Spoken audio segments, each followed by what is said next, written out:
All right, Doc, the molt last year, it raised some feathers, pun intended. Let's talk about it and let people know what happens as this weather cools off. And I guess an unusual thing for chickens is the molting part of kind of their yearly journey. And that's going to happen around this time of year, as you head into September, October, as your days are getting shorter. Really what happens is that's the sign to the birds that winter's on its way. Okay. And it's really time to kind of shut down egg production and start focusing on regrowing their feathers.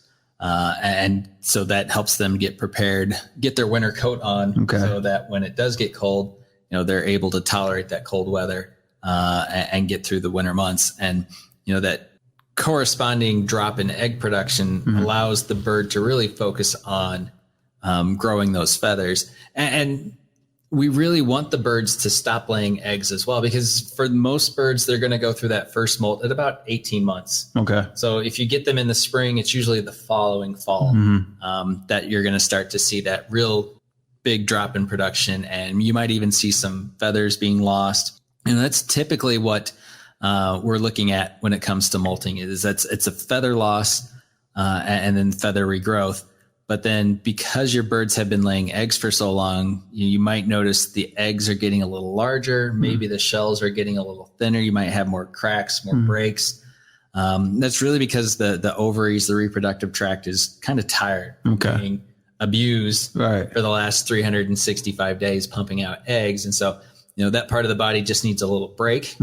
And so the molt is that kind of opportune time to do that. It allows that reproductive tract to shut down. Got you. Okay. And then it can kind of rejuvenate itself, take a little rest. So when she does come back into egg production, she's going to be producing stronger eggs, and you're going to get good quality eggs for, another 40 or 50 weeks out of the bird.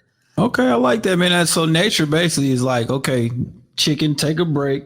It's time to go on sabbatical for a minute, relax those egg tracts, and then you can kind of re-energize. And then when spring comes back around, you got your new feathers, you got your brand new outfit, and now you're ready to hit the nest and get to land. Right. There we go. Yeah. Okay. So, I mean, to kind of continue that too is, you're going to see that drop in egg production, and it's really due to day length.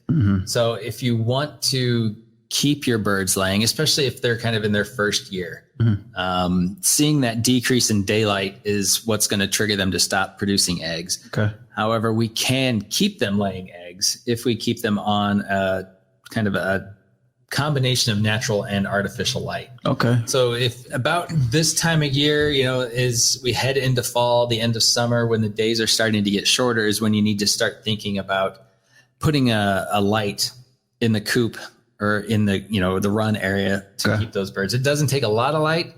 It's about 25 watts of incandescent light per 100 square feet. Okay. So for most people, it's probably one light bulb. And you can use LEDs and fluorescence, whatever that 25 watt incandescent equivalent would be. It's something like 9 watts, I think.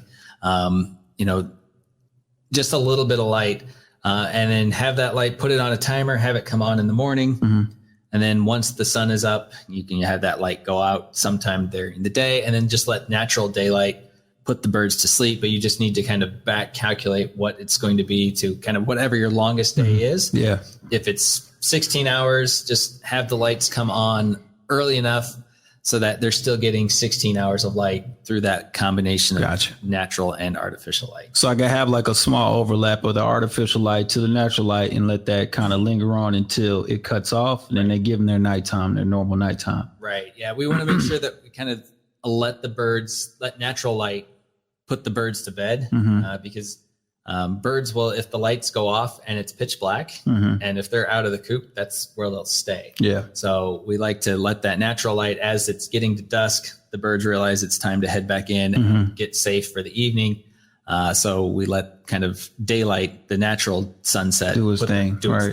Yeah. Gotcha. Okay. Well, there you have it. So listen, if the sun is going down earlier, so will the eggs not come out as much.